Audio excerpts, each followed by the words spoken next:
লাবণী হ্যাঁ লাবণী তুই ভালো আছো? এই কিছু খাইবা আজকে? চটপটি ফুচকা কোনো না কোনো কারণ তো অবশ্যই আছে, ভদ্র ছেলের মতো বলে দাও কি কারণ?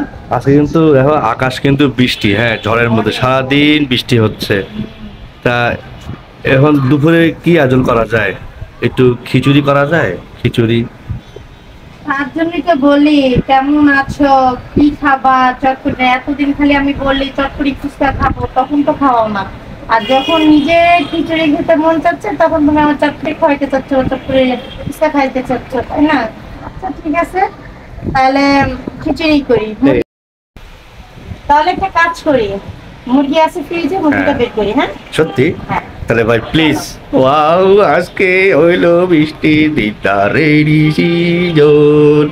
আসসালামু আলাইকুম, সবাই কেমন আছেন? আশা করি সবাই অনেক ভালো আছেন। তো আমার উনি কি বলেছে সবাই তো শুনতে পারলেন এবং দেখতেও পারলেন। ওনার খিচুড়ি খেতে মন চাচ্ছে, বৃষ্টি দেখে ওনার খিচুড়ি খাওয়ার জন্য একটা উৎফুল্ল হয়ে আছে, আমাকে পটাচ্ছিল। তো আমিও পটে গেলাম, কারণ জামাই পটাবে আর বউ পটবে না, তা কি হয়। আমি মুরগি ফ্রিজ থেকে বের করে ভিজিয়ে এবং কুটাকাটি শুরু করে দিলাম। আস্তে আস্তে করে সব কেটে নিচ্ছি, আর ও দেখতেছে এবং আমাকে ভিডিও করার জন্য হেল্পও করতেছে। তো মুরগি কাটা শেষ করে আমি আলুগুলো কেটে নিলাম, কেটে ধুয়ে টুয়ে নিলাম। রান্না করতে করতে আপনাদের সাথে কিছু কথা শেয়ার করি। যেমন আমার অনেক শুভাকাঙ্ক্ষীরা আছে, তারা আমাকে বলে তোমাদের ভিডিও ছাড়ো, তোমাদের ভিডিও ছাড়ো। তো আমি আমাদের যখন ভিডিও ছাড়ি তখন ওরকম মানে আপনাদের সেরকম সাপোর্ট আমি পাই না। তো যখন অন্যান্য ভিডিও ছাড়ি তখন ঠিকই মানে ভিউ হচ্ছে, লাইক হচ্ছে, শেয়ার হচ্ছে।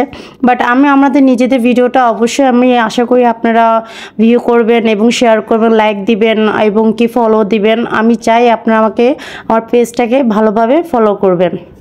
এখান দিয়ে আমার আবার খিচুড়ি এবং মুরগি বোনা কমপ্লিট হয়ে গেছে। হালকা করে ঝোল রাখলাম, বেশি রাখি নাই, এবং সালাদও করে নিলাম এবং সব কমপ্লিট করে আমরা দুপুরে খাওয়া দাওয়া শেষ করে সন্ধ্যার পরে আমরা আবার মুড়ি মাখালাম সবাই মিলে একসাথে। আমাদের একজন ভাই আছে, তাকে সাথে করে নিয়ে সবাই একসাথে বসে সর্ষের তেল দিয়ে মুড়ি মাখিয়ে খাওয়ার মধ্যে মজাই আলাদা। তার মধ্যে আবার আমি যে দুপুরে মুরগি রান্না করেছিলাম সেখান থেকেও 1-2 পিস নিয়ে আলু নিয়ে এগুলো একটু ঝোল টোল নিয়ে সব একসাথে মিলিয়ে মেখে নিলাম। খুবই দারুণ হয়েছে, খুবই মজা লেগেছে। মানে এটা অন্যরকম একটা স্বাদ। চেষ্টা করলাম ভালো করে মানে পরিবেশন করতে, সবার পছন্দ মতো খাবার তৈরি করতে। আমার খুবই ভালো লাগে। আমার চায়ের কালার কেমন হলো সবাই অবশ্যই জানাবেন। চিয়ার্স। থ্যাংক ইউ লাবণী, আজকের দিনটা খুব ভালো লাগলো। তোমার হাতের খিচুড়িটা সেই হয়েছে, সাথে মুরগি ভুনা, আর সর্বোপরি এই চাটা, এই স্পেশাল একটা চা, বৃষ্টির মধ্যে ঠান্ডা ওয়েদার, ওয়াটের চা। Thank you very much. আর আমাদের চ্যানেলকে যদি ভালো লাগে অবশ্যই সাবস্ক্রাইব করবেন, বেশি করে ভিউ, লাইক, কমেন্ট দিবেন, আর ফেসবুক হলে মাস্ট বি ফলো করে রাখবেন এবং সবসময় লাইক, কমেন্ট, শেয়ার করবেন। ওকে, গুড বাই।